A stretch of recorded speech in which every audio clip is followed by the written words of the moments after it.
Tout de suite sur Béné TV.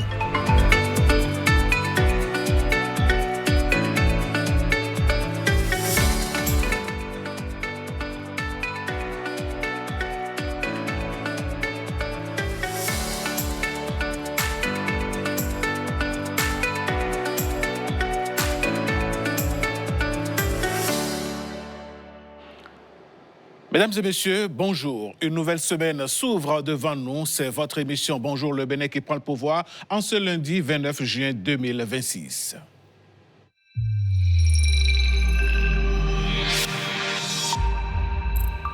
L'acte 1 de cette célébration matinale démarre évidemment par le bulletin d'information qui nous est présenté ce matin par Victorine Bondé.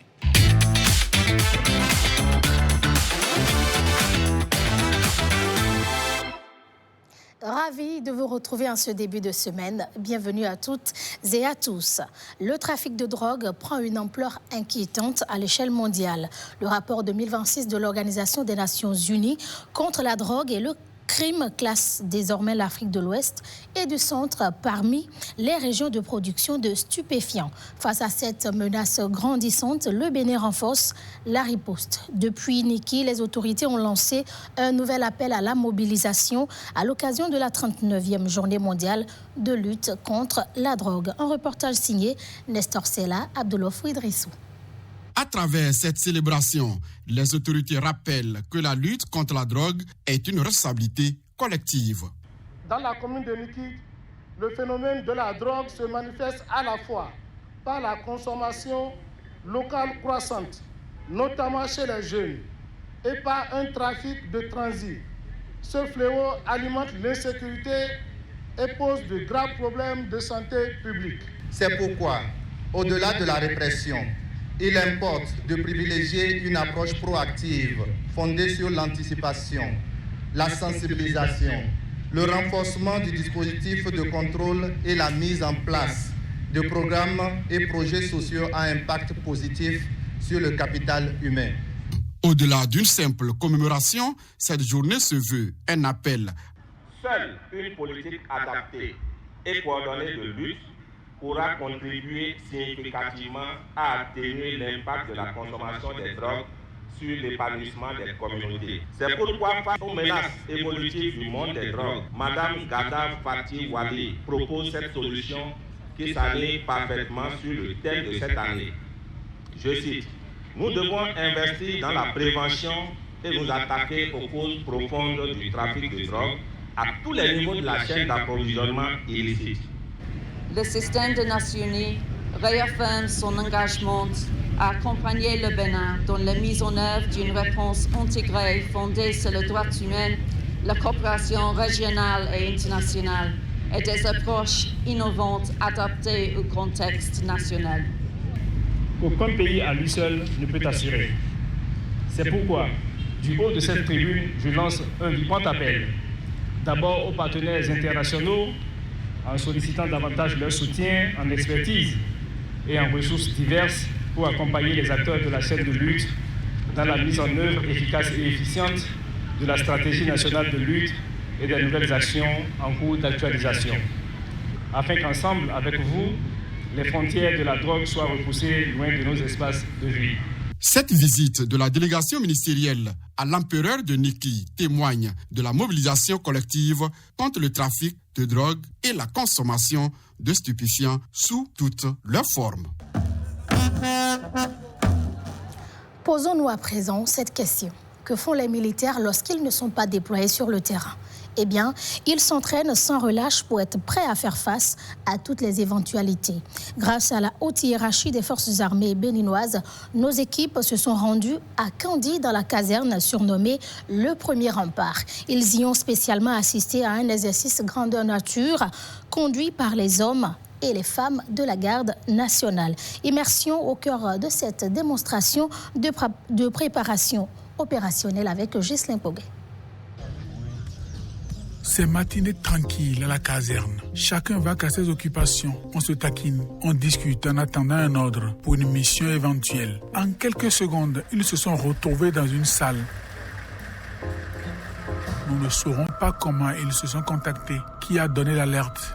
ni comment. Dans la salle, un exposé est en cours. Des individus armés, après une tentative d'attaque manquée, ont été localisés dans un bâtiment abandonné à 3 km de notre position. À la fin de la présentation de la situation sécuritaire, le commandant du bataillon juge qu'une opération offensive s'impose. La décision est prise sur le champ. Il faut activer la section commando et réduire cette résistance. En d'autres termes, il faut faire descendre sur le terrain les hommes préparés pour les missions difficiles et neutraliser le hors-la-loi. L'officier chargé de mener les hommes au combat fait ses plans. Je vais m'infiltrer par les couverts de droite pour me mettre à la base d'assaut ici afin de mener la destruction. Les hommes écoutent sans poser de questions. Les circonstances demandent toute l'attention du soldat. On écoute bien pour éviter les erreurs. Au combat, la première est la dernière. Maintenant que tout le monde est prêt, on embarque. Chacun connaît sa position et son binôme. Et les véhicules font mouvement vers la zone d'intervention. À partir d'ici, la progression se fait à pied. Il faut fouiller tout le village et la brousse alentour. Où qu'ils se trouvent, il faut les trouver et les neutraliser. C'est ça la mission.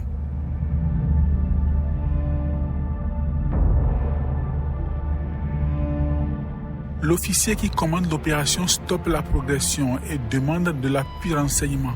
Les opérateurs de drones actionnent leur engin. Le drone renvoie des images. 4 ennemis armés d'Aka dans le bâtiment. 4 ennemis armés d'Aka dans le bâtiment. C'est reçu par les. Ils sont 4. 4 individus armés non identifiés. L'étau se resserre. Ils se sentent acculés. Ils ouvrent le feu en premier. Les soldats répliquent coup pour coup. Les individus armés non identifiés sont à terre. Dans leur progression, les militaires étaient tombés sur un engin explosif improvisé. Ils ne l'avaient pas fait exploser pour éviter de signaler leur approche à l'ennemi par le bruit. Ils sont revenus sur l'engin à présent.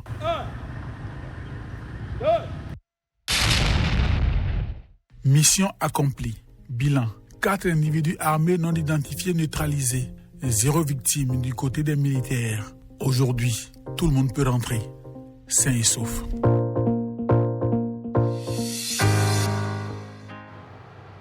Autre actualité, le Conseil économique et social poursuit sa tournée nationale de sensibilisation autour des lois encadrant la pollution par les sachets plastiques, les nuisances sonores et l'hygiène publique.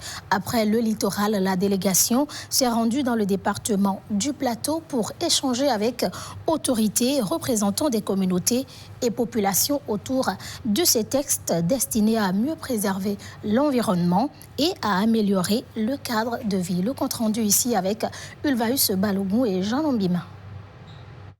Encore très présents dans les habitudes quotidiennes, les sachets plastiques continuent d'inonder les marchés et les commerces. Aujourd'hui encore, leur accumulation pose un véritable problème environnemental. Ces sachets, puisque ça ne se décompose pas, vont s'entasser dans les caniveaux, dans les circuits d'eau et empêchent l'écoulement d'eau. Et ça crée l'inondation et les stagnations d'eau dans nos milieux de vie. Ensuite, l'habitude est malheureusement dans notre vie où nos bonnes dames préparent ou achètent dans des sachets. La science a prouvé que lorsque ces sachets-là sont en contact de la chaleur, ces sachets non biodégradables dégagent des ions nuisibles à la santé. Conséquence, c'est des maladies respiratoires, maladies cardiovasculaires et des cancers. Pollution des espaces publics, difficulté de gestion des déchets, les conséquences sont visibles. Et pourtant, la réglementation interdit l'usage des sachets plastiques non biodégradables. C'est la loi 2017-39 du 26 décembre 2017. Son titre parle de l'interdiction de la production, de l'importation, de l'exportation, de la commercialisation, de la détention et de l'utilisation des sachets plastiques non biodégradables en République du Bénin. Et c'est pour favoriser une meilleure compréhension de ce texte de loi que le Conseil économique et social a initié cette séance d'imprégnation dans le département du Plateau. Donc nous venons aujourd'hui expliquer quelques lois sur la pollution par les sachets plastiques, sur la pollution par le bruit, pollution sonore, et sur l'hygiène publique. Et l'approche trouve déjà un écho favorable. Cette étape d'imprégnation de la loi va permettre aussi à nous qui sommes artistes à aller dans nos pièces théâtrales, à faire montrer aux populations ce qui n'est pas normalement idéal, ce qui rend malade. Je pense que dès aujourd'hui, nous savons ce qui nous attend. Puisqu'on dit la simple détention, le simple usage de sachets plastiques non biodégradables fait de nous des délinquants, disons, ceux qui violent la loi. Avec cette séance, le Conseil économique et social mise sur la connaissance des textes de loi pour faire de la protection de l'environnement une responsabilité collective. Et nous parlons toujours du cadre de vie.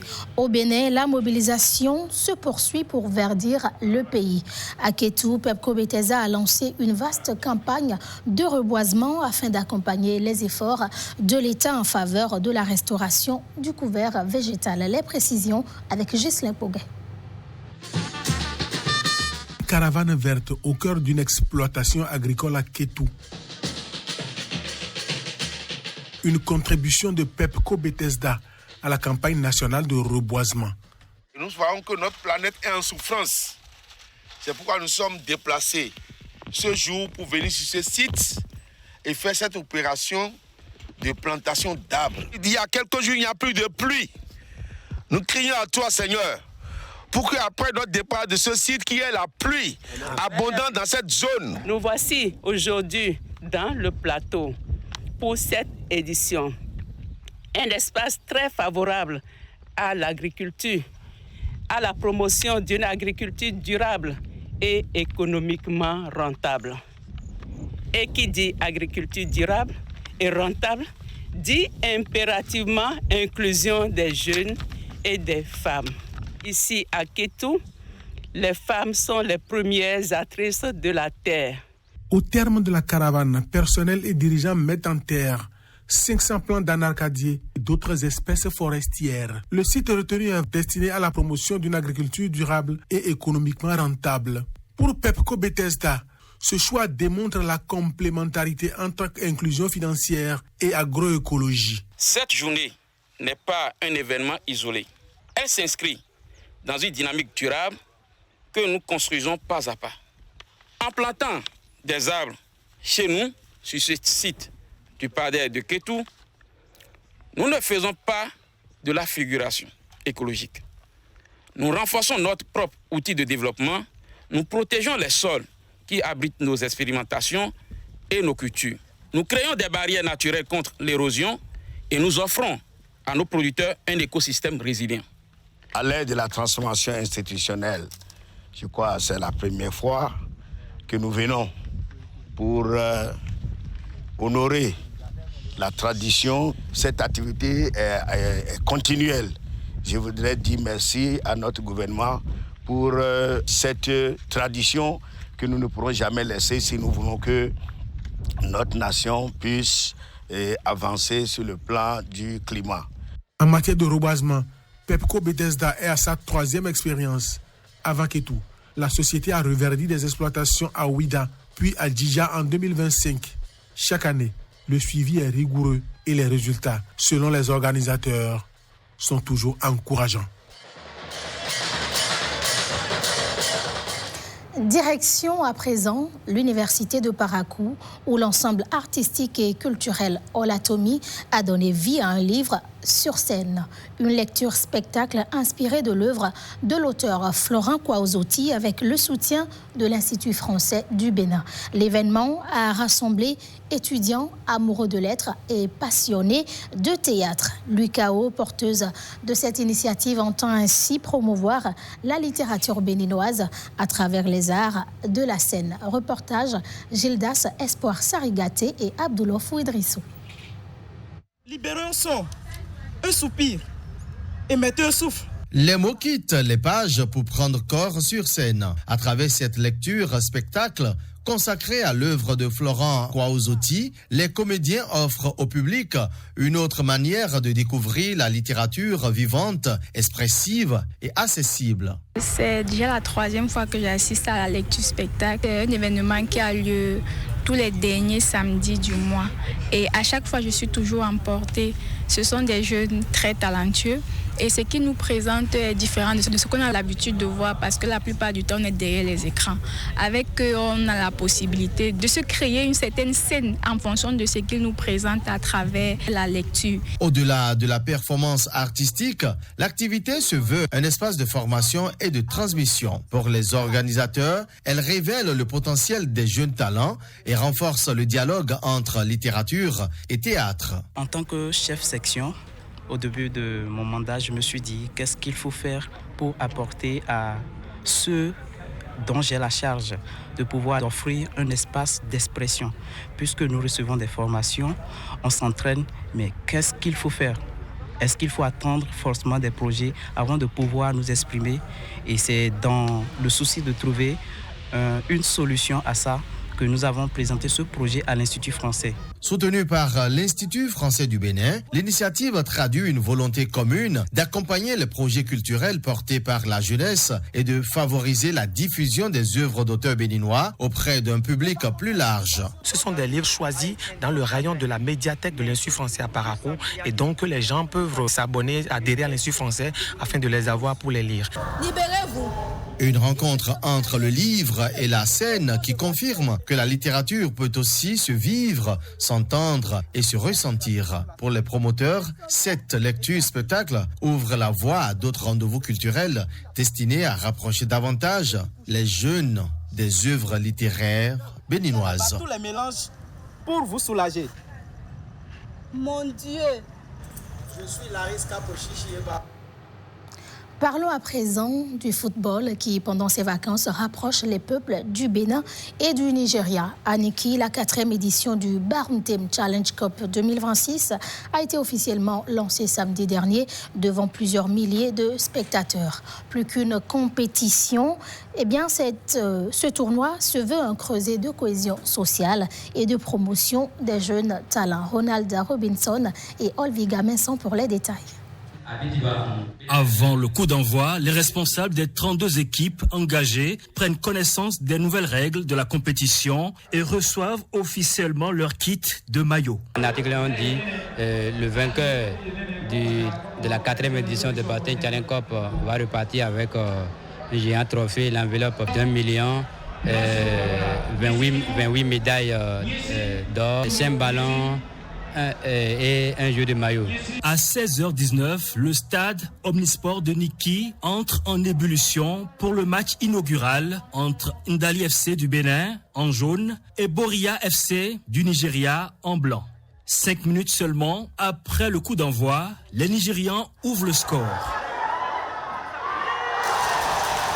Ndali FC tente de réagir mais se heurte à une défense bien en place. Plus entreprenant, les visiteurs doublent la mise sur un but contre son camp à la 35e minute de jeu.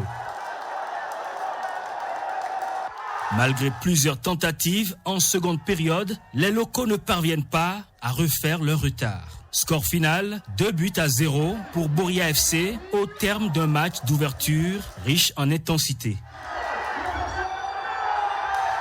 Mais au-delà du spectacle sportif, ce tournoi se veut un instrument de paix. Le Barumtem Challenge Cup est devenu notre tradition.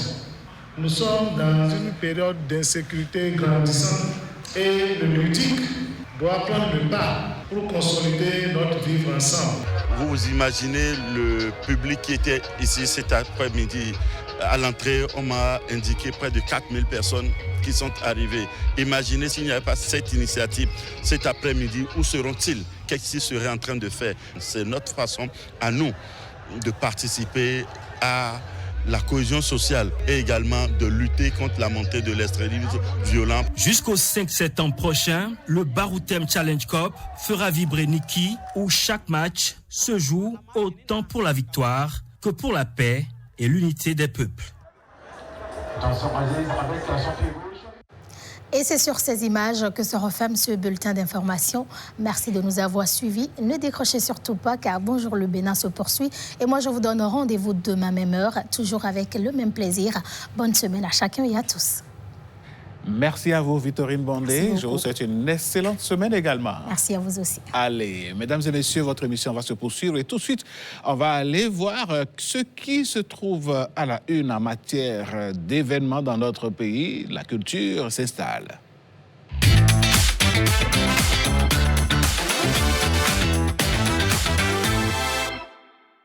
Événement à la une. Aujourd'hui, nous avons deux grands sujets à aborder. Voici donc Patrick Jossou est déjà sur ce plateau. Patrick, bonjour. Oui, bonjour Alain Sochoumé. Vous avez passé un très bon week-end, j'espère. Oui, par la grâce de Dieu. Un bon week-end magnifique. Et un lundi pluvieux également. Oui, un lundi pluvieux qui nous a permis d'être un peu trempés ce matin, mais ça va. Mais ça va aller. Allez. Ce matin, en premier point, nous parlons de cette célébration des pères. Oui. Célébration, c'est la saga des sages, la saga des sages Hérodes. Les sages, c'est déjà à partir de 30 ans, en vérité. Okay. Mais enfin, ce n'est pas seulement ceux qui ont le troisième âge, mais déjà à partir de 30 ans, cette saga pour cultiver la sagesse. Oui, pour cultiver la sagesse. Oui, donc on va en parler avec une 8e édition. Non, c'est 8e anniversaire, mais 3e édition. Il va nous en parler. Lui, c'est Fiacre. Fiacre, qui est son Aipon. Oui. Bonjour. Bonjour. Alors, pourquoi 8e anniversaire et 3e édition? C'est bizarre comme décalage. Oui. Il faut dire que la saga des sages est née le 1er août 2018. D'accord. Alors, à cette année, ça fait 8 ans d'anniversaire. D'accord. Alors, depuis 3 ans, nous avons commencé par récompenser les meilleurs de l'année dans la saga des sages. Oui. Et cette année, ça fait la 3e édition de la saga des sages Award. Oui. Voilà. 3e édition. De la saga des sages. Après 2018, il y a eu quelle année avant 2026? Non. Après de 2018, nous avons commencé par fêter l'anniversaire chaque année. Oui. Alors, de 2018 à cette année, ça fait 8 ans d'anniversaire. C'est pourquoi il y a la célébration des 8 ans d'anniversaire et la saga des sages Award 3e édition. Ah, d'accord. Et donc, depuis 2023... Il y a 2 cérémonies ensemble. Depuis 2023, vous célébrez donc les personnes de 3e âge. C'est vrai que, généralement, dans notre société, on a tout fait de ranger les personnes de 3e âge ou du 3e âge dans des cercles qui ne sont pas les leurs, à savoir, s'ils ne sont pas des sorciers, c'est de ceci, c'est de cela. Mais vous avez décidé de les sortir de la récolte, de les célébrer. Pourquoi? Oui, on l'a fait parce que, vous voyez, les personnes de 3e âge, très souvent, sont délaissées. Ils pensent très souvent à leurs enfants, ce que les enfants vont devenir et tout. Mais eux-mêmes, personne ne pense à eux. C'est pourquoi nous avons créé ce projet qui s'appelle la saga des sages. Et c'est pour les personnes de 30 ans et plus. D'où la SADSA 30+. Saga des sages de 30 ans et plus. SADSA 30+. D'accord. Voilà. Et comment ça se passe? Comment ça va se passer? Parce que on est à 1 mois, jour pour jour. Non, 2 mois. Oui. C'est à 2 mois plutôt. Oui, parce que ça va se passer... Le 29 août. Merci. Donc aujourd'hui, on est le 29 juin. Oui, je suis trop pressé. Oui. On est à 2 mois, à 2 mois de l'événement. Ça va se passer dans la salle de fête Belle Époque, Sizo Kafou Zobo. Oui, et vous avez déjà commencé à mettre en branle tout ce qu'il faut. Comment ça se passe déjà, les préparatifs? Oui, on a un comité d'organisation. Puisque moi, je suis le président fondateur. Je ne suis pas dans le comité d'organisation. Ah, d'accord. Voilà, je suis le Comment président. se fait la sélection des personnes âgées que vous voulez célébrer? Donnez-nous les détails. Au fait, c'est pas qu'on veut les célébrer. En fait, c'est un creuset et toutes ces personnes sont dedans. Ah, ils sont tous membres de la Saga des Sages. En fait, c'est un regroupement de personnes c'est une association. de troisième âge. Oui, merci. La Saga des Sages. Alors, pour l'anniversaire, eux tous seront là. C'est un moment unique pour festoyer, pour danser, pour que les sages s'expriment. Quand c'est comme ça, pourquoi vous appelez ça alors Awards? Parce que quand on entend Awards, ça veut dire qu'il y a des prix, il y a des Voilà. Vous savez, pour les activités, l'animation au sein de la Saga des Sages, c'est comme la Saga des Sages, on fait les émissions tous les jours. Ça se passe comme si on a même dénommé plateau de Sagacité TV. C'est virtuel, mais bon, on fait les émissions tous les jours, lundi, mardi, mercredi, jeudi, vendredi. Avec les personnes âgées. Oui, les personnes âgées. Et ils sont aussi des animateurs. Ils animent les émissions. Donc ceux qui se donnent plus, ceux qui se donnent pour la bonne vie de la Saga des Sages, ce sont eux qu'on veut récompenser. Parce qu'il y a un jury qui est désigné, qui fait la sélection, qui note les gens et qui fait la délibération, peut-être 2 jours avant le jour de l'événement. Et le jour J, voilà, on récompense cela. L'année passée, il y avait 5 trophées en lice. Mais cette année, c'est passé, on a fait le double. C'est passé à 10 trophées. Il y aura 10 récompenses en réalité. Merci. D'accord. L'année passée, on a juste une petite capsule qui voilà, pour les 5. On suit, on ne va pas suivre pour tous les 5, on va suivre au moins pour la première personne. D'accord. On y va, on suit ce petit élément. La Saga des Sages Awards, 2e édition, s'est tenue à bonne date le samedi 30 août 2025 au cours de la soirée gala des 7 ans d'anniversaire de cette prestigieuse famille. Il y avait 5 prix en lice. Le prix de fidélité est revenu à notre marraine, animatrice et organisatrice générale Géraldine Gidono. Oui, et après, il y a eu d'autres prix. Il y a eu d'autres. Et après, vous avez fait danser des couples. Oui. Est-ce que ce sont tous les couples qui ont dansé ou bien il y a une sélection de... Non, il faut dire que le couple qui a dansé l'année passée, c'est un couple de danseurs professionnels invités. D'accord. Ils ont été invités pour la circonstance. Oui. Mais cette année, on veut promouvoir les sages eux-mêmes. Cette année, les prestations seront faites du moins par les sages eux-mêmes. Excusez-moi. Donc, on attend ce qui va se passer pour le 29 août prochain. Oui, bien sûr. Rappelez-nous la date et puis le lieu. Et puis, vous avez un mot de la fin? Oui, bon, ça aura lieu, l'événement aura lieu le samedi 28 août 2026. 29 août. Le samedi 29 août 2026, à partir de 13h. Dans la salle de fête Belle Époque, 6 au Carrefour Zobo. Parfait. Les pépés, les mémés, les papitos, les mamitas sont invités. Voilà, ils sont invités. Voilà. Donc, le temps que notre invité passe la ligne à une autre invitée, nous allons suivre une partie de la danse du couple qui a été invité l'année passée. Juste un extrait de cette danse.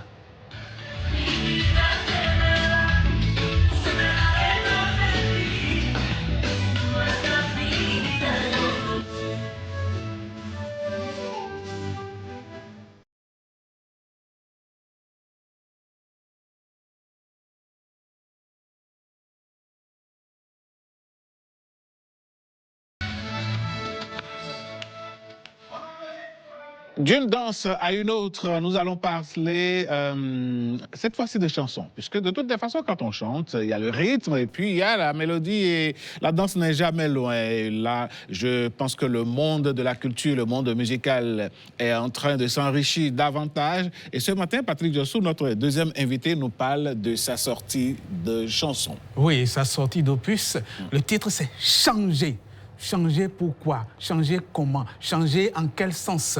Elle va nous en parler. Elle, c'est Edwige Amoussou. Son nom d'artiste, c'est Cynthia Ife. Bonjour, Cynthia. Bonjour, comment vous allez? Patrick Diossou. Vous allez bien? Oui, je vais super bien. Alors, pourquoi Cynthia Ife d'abord? Parce que Cynthia n'est pas dans le prénom. Enfin, Cynthia Ife, Cynthia, c'est un surnom. Oui. Et Ife, ça veut dire l'amour. Ouais, sans amour, on ne peut rien faire. Donc, Ife, ça suffit l'amour.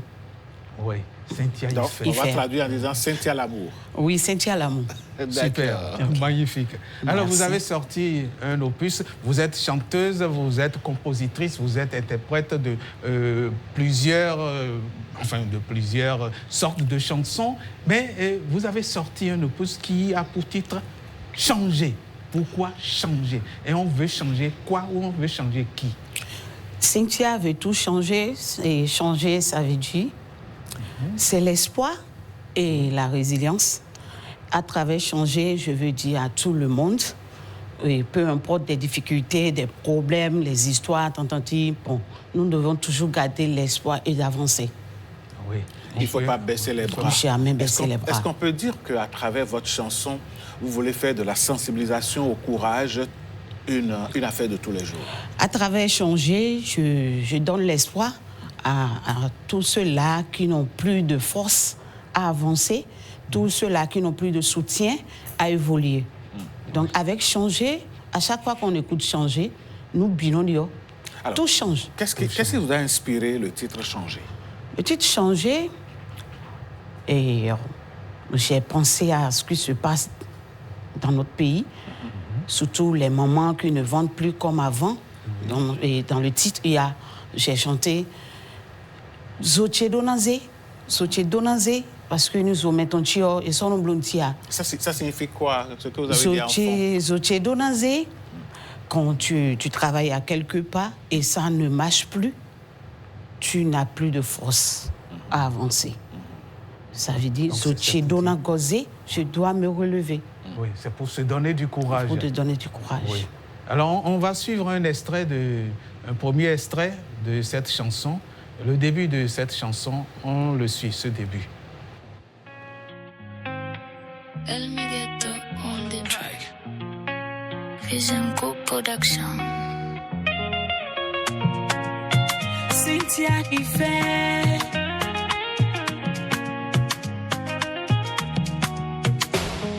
Activité che ienze kulewe Ushe mende ni wada beno mi mau Koliji wende no den kanji si vruto bom yo male bichi bewa kunyeke Dabi che do fidio ni localize me ni localize me Nufem che do fidio ni localize me ni localize me Adoto to wa mauton Mauteme, colocalize ni no fenda dagwe kere when no mo no chia no Zoche Donaze Zoche Donaze no wine no se Zoche Donaze tanto pacimentera Zoche Donaze keke wine no ku Zoche Donaze alors nous Zoche die Maître Mé Sylvain Chapelle défenseur des faibles.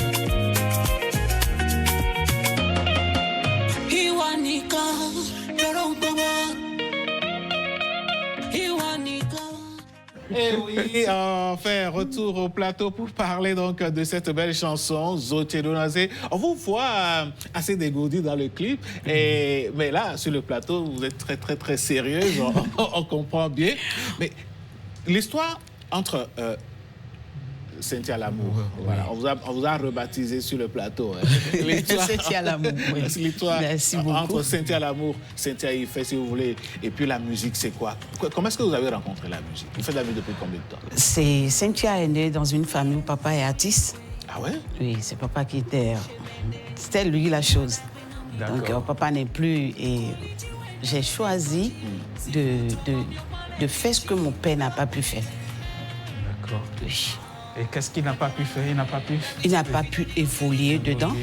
Il n'a pas pu faire certaines choses reconnues. Il était chanteur, musicien et instrumentiste ou... Oui, chanteur, musicien. D'accord. OK. Et vous avez choisi continuer sur la même lancée. Oui. Mais Cynthia, en voulant continuer sur la même lancée, est-ce qu'elle a commencé par une chorale ou bien elle s'est lancée de but en blanc comme ça?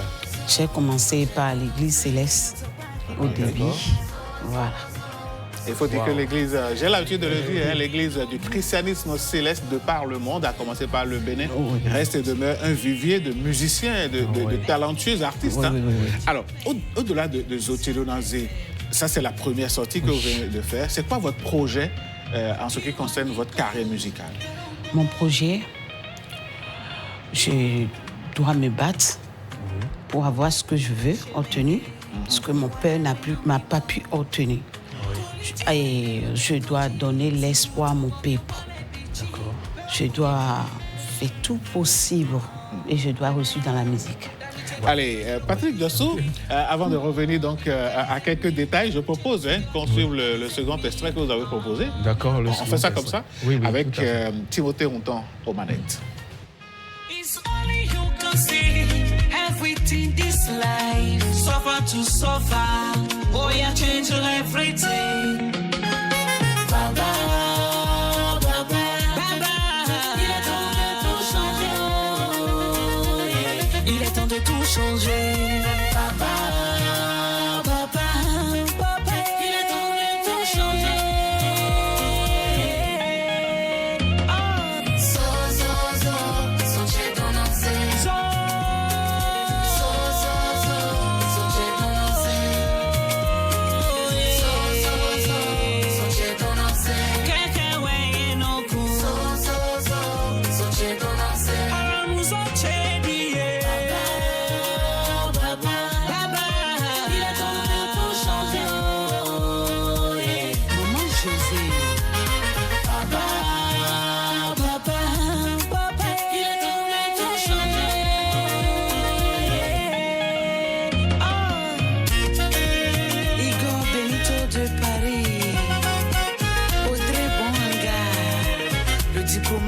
Congolais, 3 fois très grand. Tito Chalvin, mon papa à moi.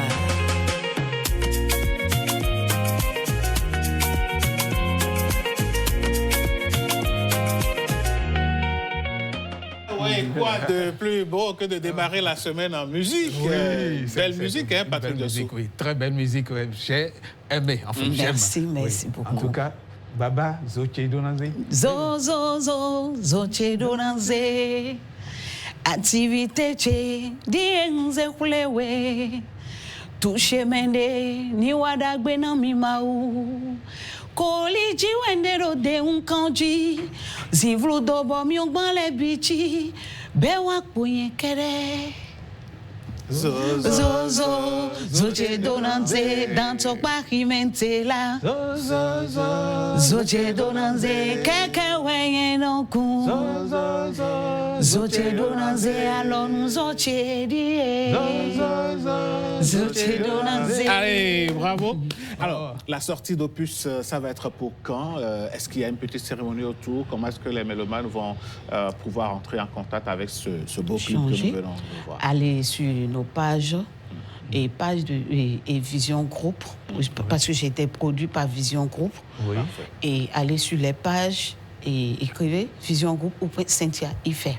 Et puis voilà, on va avoir toute l'actualité. Le son est disponible sur toutes les plateformes. Ok. Et vous êtes en train de faire un genre de média tour. Oui, vous êtes passé à la télévision nationale. Vous irez sur d'autres télévisions,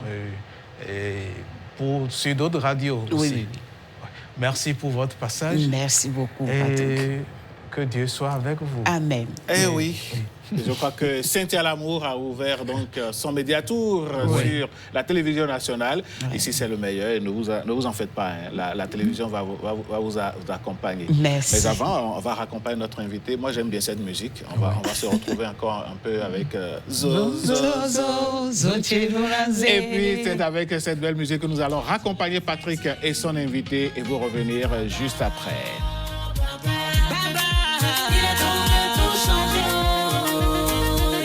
Il est temps de tout changer. Papa, papa, papa. Il est temps de tout changer.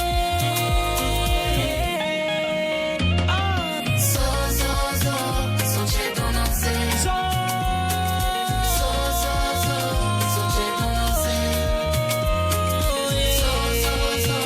Zotielo Nanzé. Keke wenye noku. Zotielo Nanzé.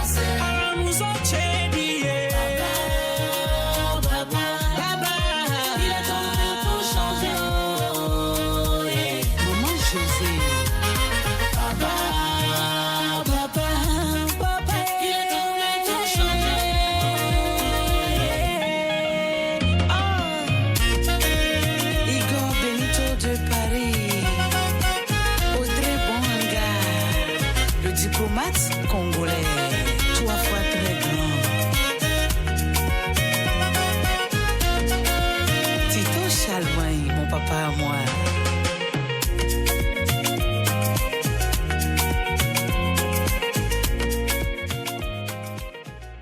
Une belle palette musicale qui nous a été offerte par celle qu'on appelle Cynthia Ife et que nous avons baptisée ici par Cynthia L'Amour.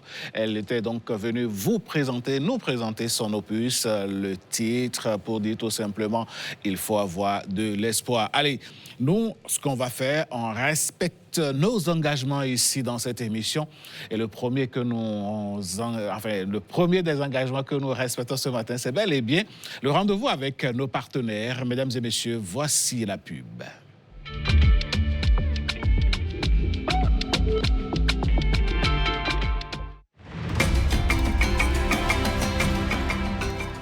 Pour une femme enceinte, bien se nourrir, c'est prendre soin de son bébé dès le ventre. Dans nos villages et nos villes, les aliments locaux regorgent de richesses nutritionnelles. Manger varié et équilibré, du maïs, du mil, du manioc ou du riz pour l'énergie. Des légumes verts comme l'amarante et le moringa. Des fruits de saison comme la papaye et la mangue. Ajoutez à votre assiette des protéines, du poisson, des œufs, des légumineuses comme le niébé. Pensez aussi à boire beaucoup d'eau et à consommer du lait ou du fromage. Évitez les aliments trop gras, trop sucrés ou transformés. Une maman bien nourrie, c'est un bébé en bonne santé, prêt à affronter l'avenir. Mangez local, mangez équilibré pour offrir à votre enfant un bon départ dans la vie. Ceci est un message de l'Agence nationale de l'alimentation et de la nutrition, ANAN. Comprendre pour agir en faveur de la nutrition. Le programme 20 000 logements sociaux et économiques est désormais une réalité. Il est enfin possible pour chaque Béninois ou non d'acquérir un logement moderne, adapté et abordable.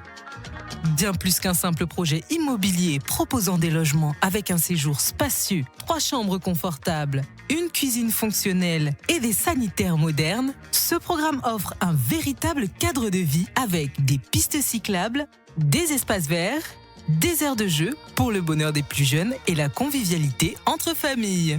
Tous les logements du programme sont conçus selon une typologie F4. Si vous êtes éligible, optez pour une villa sociale pratique et confortable avec un séjour, 3 chambres à coucher, une cuisine et une salle d'eau. Sinon, choisissez parmi l'un des 3 types d'appartements économiques avec toujours un séjour, 3 chambres à coucher, une cuisine, 2 salles d'eau, une buanderie et un balcon. Ou alors, notre top produit, une villa plus grande et plus spacieuse avec un séjour, 3 chambres dont une parentale avec salle d'eau attenante, une deuxième salle d'eau, une cuisine, une arrière-cour, une chambre de service et un garage. En location achat avec des mensualités étalées sur 25 ans selon le type de logement choisi, en achat au comptant ou en location simple pour appartements économiques. Les villas sociales sont exclusivement réservées aux fonctionnaires de l'État béninois sous condition d'éligibilité. Quant aux logements économiques, ils sont ouverts à tous sans distinction de nationalité. Fonctionnaires, salariés du secteur privé, artisans, agriculteurs, commerçants, professions libérales, retraités, béninois de la diaspora et bien d'autres encore. Retenez bien, le programme 20 000 logements offre à toutes ces cibles résidant au Bénin ou de toute autre nationalité l'option privilégiée de la location achat sur une durée de 25 ans pour les logements économiques. Dès que vous êtes attributaire de votre logement, vous n'avez qu'à payer 1 mois de caution et votre première mensualité et vous recevrez vos clés. Payez ensuite vos mensualités avec possibilité de lever l'option d'achat à tout moment. Vous devenez ainsi propriétaire avec des mensualités à partir de 97 000 francs CFA pour un logement social. Pour tout savoir sur le programme, les logements disponibles, les conditions d'accès et les étapes pour devenir propriétaire, consultez la plateforme programmelogement.bj pour réserver votre logement en un clic. Le programme 20 000 logements, c'est l'assurance du confort moderne accessible à tous.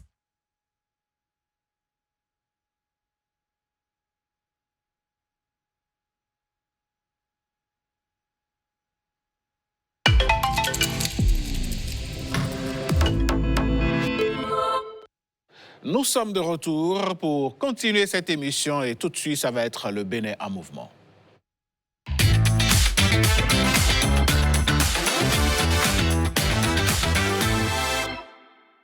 Si l'enfant apprend par il fait l'apprentissage par l'exemple, s'il fait ce que les parents font, s'il voit faire, il imite. Eh bien, on pourrait dire que celui que nous allons recevoir est à la tête de jeunes qui voient faire des politiciens et qui s'engagent. Ce matin, nous parlons donc d'engagement citoyen. Comment est-ce que les jeunes peuvent imiter les grands? On va dire ça comme ça. C'est avec Jennifer Sativi. Jennifer, bonjour. Bonjour, merci pour l'introduction. Bonjour Alain, comment allez-vous ce matin? Je vais super bien. Alors, tout est dit, hein, j'ai envie de dire, c'est une institution que je mets en griffe, qu'on voit un peu partout sur le terrain, sur différents canaux. On va aujourd'hui entrer au cœur de cette institution-là. Il s'agit de l'Assemblée des jeunes. Le Parlement des jeunes. Le Parlement justement des jeunes. Et pour en parler, on reçoit son président, Gershom Agbo-Akounou. Bonjour et bienvenue. Bonjour Madame la journaliste et merci pour l'invitation. C'est à la fois un honneur et un plaisir d'être sur ce plateau. Et comme le dit Alain... Bienvenue à la maison. Merci. Voilà. Alors, Monsieur le Président, c'est comme ça qu'on vous appelle, j'imagine. Oui. Alors déjà, c'est quoi le Parlement des jeunes et d'où est partie l'idée de sa création? Le Parlement des jeunes est une institution de jeunesse qui représente les jeunes, qui porte la voix des jeunes et qui inspire les jeunes à participer à la consolidation de l'état de droit et de la démocratie. Du point de vue historique, le Parlement des jeunes du Bénin est créé à la suite d'une résolution qui a été adoptée en 1999 au Canada par les chefs d'État et de gouvernement qui se sont rassemblés et qui avaient mis en avant l'importance de la création d'un Parlement francophone des jeunes. Donc le Parlement des jeunes a été créé à la suite de cela au Bénin, surtout s'inspirant de ce contexte international-là. Le Parlement des jeunes du Bénin a été créé en 2014 par décision du président de l'Assemblée nationale. Il rassemble 85 jeunes parlementaires qui viennent des 12 départements du pays, qui travaillent ensemble dans des commissions et qui ont, pour la majorité, pour le tout, la responsabilité de sensibiliser les jeunes sur les questions d'intérêt national et international et également de représenter les jeunes sur les questions qui les concernent tout en apportant des propositions concrètes au débat public et à tout ce qui se fait dans la sphère publique. Monsieur Agbo-Akounou, dites-nous, c'est vrai que les Béninois vont aux urnes pour élire leurs députés. Vous, dans votre Parlement, qui vous élit? Comment se fait la mise en place des membres du Parlement des jeunes? La mise en place se fait selon une procédure très simple. On répond d'abord à un appel à candidature. Donc, on appelle les jeunes qui sont dans la tranche de 18 à 23 ans à postuler et qui sont également engagés dans les associations dont vous postulez. Et il y a une étude de dossier qui est effectuée. Après cette étude, on procède par la suite à un test écrit. On compose une épreuve de culture générale et après cette épreuve, il y a la sélection et le classement qui est effectué par département en fonction du poids démographique de chaque département. Nous en avons des départements qui ont 12 jeunes parlementaires, nous en avons qui ont 10 jeunes parlementaires, tenant compte du poids démographique de chaque département de notre pays. Et à la suite, c'est sûr que vos confrères, si je puis le dire comme ça, vous élisent, vous, en tant que président. Il y a certainement des élections qui s'organisent en votre sein. Oui, il y a les élections qui s'organisent. Après la sélection, il est organisé la session inaugurale qui permet d'installer officiellement les jeunes parlementaires. Ah oui. Donc, durant cette session inaugurale, les jeunes parlementaires, nous avons la chance d'organiser l'élection maintenant du Bureau national qui est... Et le bureau qui est élu par les 85 jeunes parlementaires. Donc j'ai eu la chance pour la 4e mandature de postuler pour être président et par la force des choses, je suis devenu président à la suite d'une élection que j'ai bien entendu remportée. Alors, quand vous devenez président du Parlement des jeunes, c'est quoi votre mission première? Quand je deviens président du Parlement des jeunes, ma mission première, c'est d'abord de représenter l'institution et surtout de m'assurer que les grandes orientations qui viennent également de l'Assemblée nationale, parce qu'il faut le notifier, nous sommes directement sous la coupole de l'Assemblée nationale du Bénin, sont mises en œuvre, et également les décisions qui viennent de la plénière. Puisque nous avons des sessions ordinaires qui se tiennent à l'Assemblée nationale. Nous avons 2 sessions ordinaires par an et 2 sessions extraordinaires. Donc ma principale responsabilité en tant que président, c'est naturellement de présider les sessions ordinaires que nous avons et extraordinaires, mais également de m'assurer que tout ce que nous avons comme politique au niveau du Parlement des jeunes, en matière de représentativité, en matière de contribution aux réflexions nationales et également internationales, quand même soit mise en œuvre dans le temps et avec la manière qu'il faut.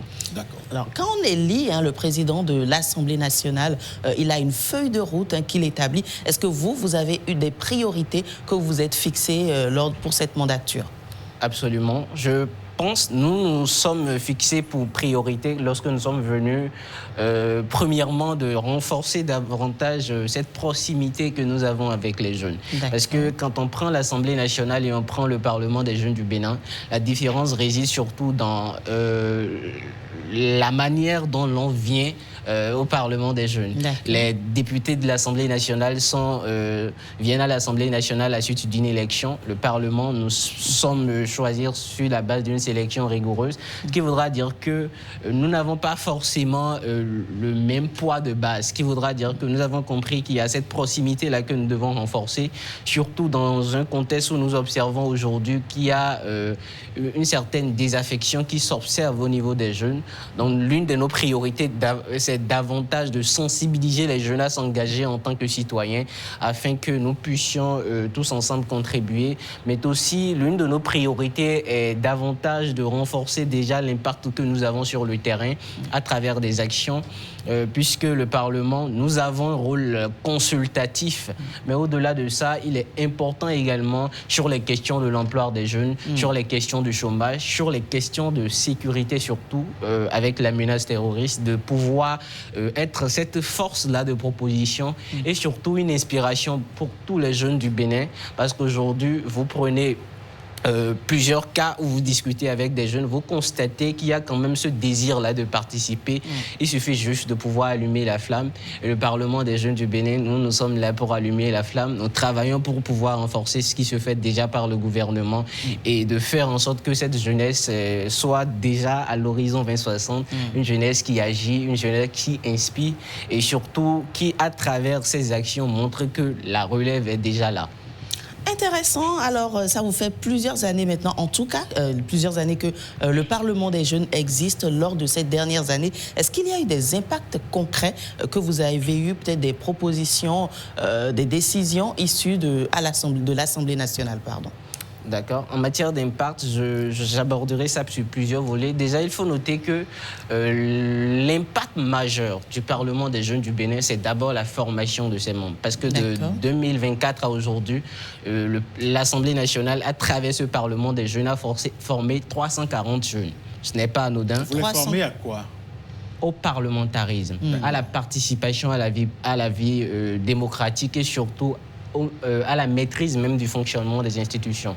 C'est ce qu'on apprend à l'Assemblée nationale. Je préside l'Assemblée plénière durant nos sessions, tout en restant sur le siège du président de l'Assemblée nationale. Les jeunes parlementaires s'asseyent sur les sièges des députés, ce qui voudra dire que, vous l'avez dit à l'entame de l'émission, l'exemplarité.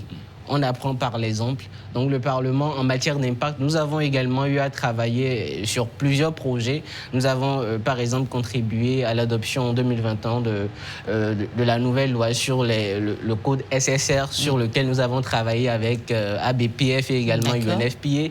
Au-delà de ça, je parlerai de l'activité. Nous avons également travaillé durant la période Covid-2019 avec le ministère de la Santé sur le Entos, Stop Entos Covid, qui était une campagne de sensibilisation qui invitait les jeunes à sortir, aller se vacciner.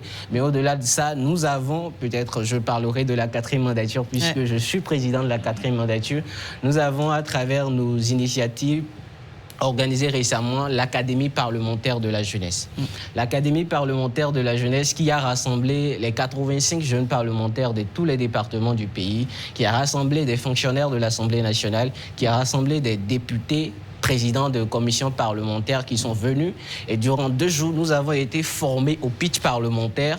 Et après cette formation, nous avons été appelés maintenant à pitcher devant les présidents de commission sur des questions qui concernent les jeunes. Par exemple, les questions des zones rurales que nous observons aujourd'hui, la question du chômage des jeunes, la question de l'accès même au financement des jeunes. Plusieurs questions, même le terrorisme. Donc c'est pour dire qu'aujourd'hui, en matière d'impact, le Parlement se présente comme un laboratoire citoyen. Un laboratoire qui montre et démontre aux jeunes que nous avons aujourd'hui une opportunité, tous autant que nous sommes. Peu importe le lieu d'où on vient, peu importe notre origine, peu importe les relations que nous avons, de pouvoir apprendre comment fonctionnent les institutions, de contribuer et d'en ressortir gagnant pour naturellement pouvoir poursuivre son cheminement dans l'engagement citoyen sur le plan national. Dites-nous, tous les jeunes, c'est clair qu'ils ne peuvent pas, tous les jeunes béninois désireux de s'impliquer dans la vie de la République ne peuvent pas siéger au Parlement des jeunes. Alors, en tant qu'institution, au niveau du Parlement des jeunes, que faites-vous à l'endroit des autres jeunes du pays qui sont dans d'autres creusets, mais qui s'intéressent également à la vie citoyenne? Merci pour la question. Je prendrai l'exemple de nos récentes activités. Nous avons organisé, il y a 1 mois déjà, la première session ordinaire du Parlement. Et avant cette session du Parlement, il y a des travaux qui ont été effectués par les différents départements où les représentants des départements étaient appelés à aller discuter avec des jeunes.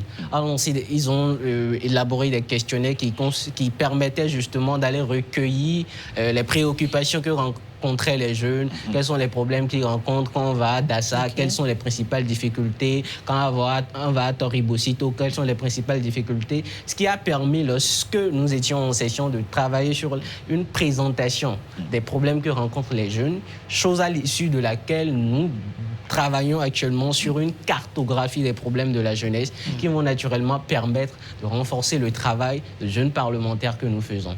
Au-delà de ça, nous avons travaillé sur une résolution, puisqu'il faut dire que nous n'adoptons pas des lois, mais nous avons cette capacité d'adopter des résolutions qui inspirent les travaux des députés. Donc, nous avons adopté une résolution qui porte sur la consommation abusive de l'alcool frelaté par des jeunes, par les jeunes surtout. Et nous avons pris le cas des jeunes de Matéré que nous avons étudié. Et à travers cette résolution, nous avons mis en avant en fait le danger que représentait cette consommation abusive, parce que beaucoup de jeunes, pour peut-être fuir d'autres difficultés rencontrées dans la vie, sont obligés de carrément s'adonner à ces boissons frelatées. Ce qui est un véritable problème. L'alcool en lui-même n'est pas bon. L'alcool frelaté est encore plus dangereux. C'est ça. Ça crée des problèmes sanitaires à divers niveaux, ce qui quand même nous a amené, puisque nous avons eu à regarder des vidéos, nous avons à travers les enquêtes, puisque nous avons plusieurs commissions au niveau du Parlement, la commission des affaires sociales et du genre s'est saisie du dossier, a travaillé là-dessus, a discuté avec des jeunes également, quelques agents de santé, et à l'issue de cette discussion, il a été en fait cerné que le véritable problème était à divers niveaux, il était important plus que jamais qu'un travail soit fait. Parce que justement, c'est un problème récurrent. Quand vous allez par exemple à Matéré, il y a beaucoup de jeunes qui prennent l'alcool et le problème, c'est pas qu'ils ne sont pas conscients de la gravité de la chose. Ils sont conscients de ça, ce qui voudra dire qu'il faut vraiment des actions rigoureuses, des actions qui contraignent, qui amènent les jeunes à pouvoir davantage rester dans une certaine mesure dans le droit chemin. Alors, vous avez évoqué justement cette cartographie-là pour identifier des problèmes. Il y a quelques minutes plus tôt, vous nous parliez d'autres difficultés recensées au sein des jeunes. Vous avez parlé de terrorisme, sous-emploi. Qu'est-ce que vous faites concrètement à ce niveau-là? Qu'est-ce que nous faisons concrètement à ce niveau-là? il faut savoir que dans notre posture de Parlement des jeunes du Bénin, nous n'avons pas un rôle exécutif, ce qui voudra dire que le travail qu'on fait, c'est essentiellement un travail de réflexion, des travaux qui amènent à contribuer à ce qui se fait. Le Parlement a été installé depuis juin 2025, donc on est en train de faire les un an, exactement. Ce qui voudra dire qu'on a pu poser les bases qu'il faut pour nos différentes activités. Et concernant ces différentes thématiques abordées justement pour le compte de cette année, nous avons plusieurs activités de prévues, notamment le projet Regard sur la jeunesse, qui va permettre de renforcer ce qui a été fait pour la cartographie, justement maintenant avec des enquêtes quantitatives et qualitatives qui vont se faire sur le terrain auprès des jeunes pour travailler par la suite sur un rapport qui nous permettra, nous, de pouvoir davantage faire du plaidoyer. Faire du plaidoyer auprès des préfectures, faire du plaidoyer auprès des mairies, faire du plaidoyer auprès du gouvernement et également de l'Assemblée nationale sur des questions qui concernent les jeunes. Donc, il faut dire que essentiellement, nous avons également la Journée internationale de la jeunesse qui vient, durant laquelle on va organiser une activité également qui va rassembler des jeunes, des organisations de la société civile. Donc nous essayons de concilier réflexion et action de terrain. Et naturellement, je pense à la fin de cette année, vous allez encore davantage entendre parler du Parlement. Ouais. Alors, M. Agboakounou, au jour d'aujourd'hui, si nous considérons l'approche genre, votre Parlement, il est composé de combien de femmes et combien d'hommes? Notre Parlement est composé de 28 femmes. Ah oui. Nous avons 4 membres du bureau qui sont femmes. Sur combien au total? 9. Sur 9. Oui. D'accord. Vous avez fait presque 50-50. Oui. Bravo. D'accord. En tout cas, pour finir, peut-être Alain, on vous voit beaucoup sur le terrain. En tout cas, moi, je vous remarque beaucoup sur le terrain, soit en prospection, soit avec des activités qui soutiennent telle ou telle initiative, entrepreneuriat, etc., artistes. Est-ce que cela porte ses fruits? Bon, vous savez, ça dépend de l'angle sur lequel on prend la question. Puisque s'il s'agit d'une activité ponctuelle, on peut l'organiser. Mais en matière, quand on va parler de fruits, il y a des fruits qu'on l'observe déjà. L'Académie parlementaire, ça a permis d'avoir des résultats. Ça a permis de présenter devant des députés. Il y a par exemple le suivi qui se fait par la suite. Mais en matière de résultats, je peux dire que nous avons aujourd'hui quelque chose de positif. C'est que les jeunes de partout, de tous les départements, quand ils voient le Parlement aujourd'hui, ils voient le Parlement comme une interface auquel ils peuvent également aspirer à céder. Pourquoi? Parce que c'est un moyen qui est mis en place par l'Assemblée nationale pour permettre aux jeunes d'apprendre depuis la base tout ce qui est engagement citoyen, comment fonctionnent les institutions et puis quel peut être leur impact. Aujourd'hui, des jeunes de la Côte d'Ivoire nous écrivent pour nous dire que nous sommes un modèle aujourd'hui dans la sous-région parce que le Parlement des jeunes, tous les pays n'en ont pas. Et ce que nous faisons aujourd'hui, ça inspire non seulement des gens qui sont hors du pays, mais ça inspire également des jeunes à s'engager. Je discute tout le temps avec des jeunes, j'invite tout le temps des jeunes à s'engager et c'est toujours un plaisir de pouvoir discuter avec eux parce qu'on comprend qu'aujourd'hui, la chose dont ils ont besoin, c'est l'information.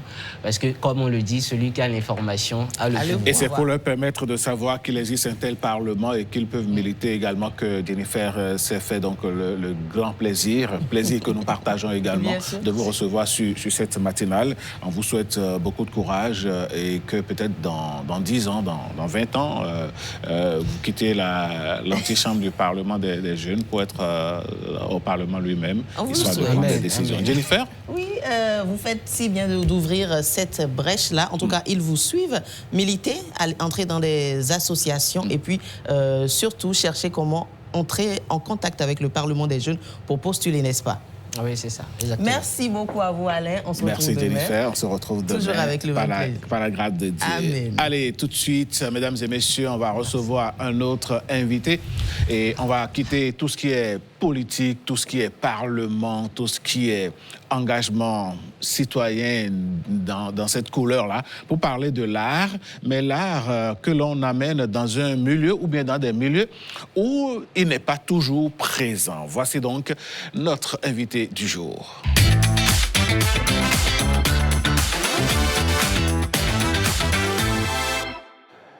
L'art au service de tout le monde, c'est ainsi que l'on peut comprendre le projet que mène à ce moment notre invité du jour, invité que vous connaissez certainement. Il crève, ou il a crevé les écrans pendant longtemps. C'est un comédien de profession, un cinéaste pour ne pas le nommer, Freddy. C'est le petit nom, n'est-ce pas? Oui. Bonjour et bienvenue. Bonjour. Monsieur Alfred Fadonougo. C'est bien cela. Et pour ceux qui vous retrouvent ce matin, ça nous rappelle les années LC2. Bien évidemment. Où on voyait Freddy et Fafa. Voilà. Que sont-ils devenus, Freddy et Fafa? Freddy et Fafa sont là. Freddy continue de se battre dans le milieu artistique, spécifiquement le milieu du théâtre. Fafa continue de se battre dans le milieu artistique, la musique.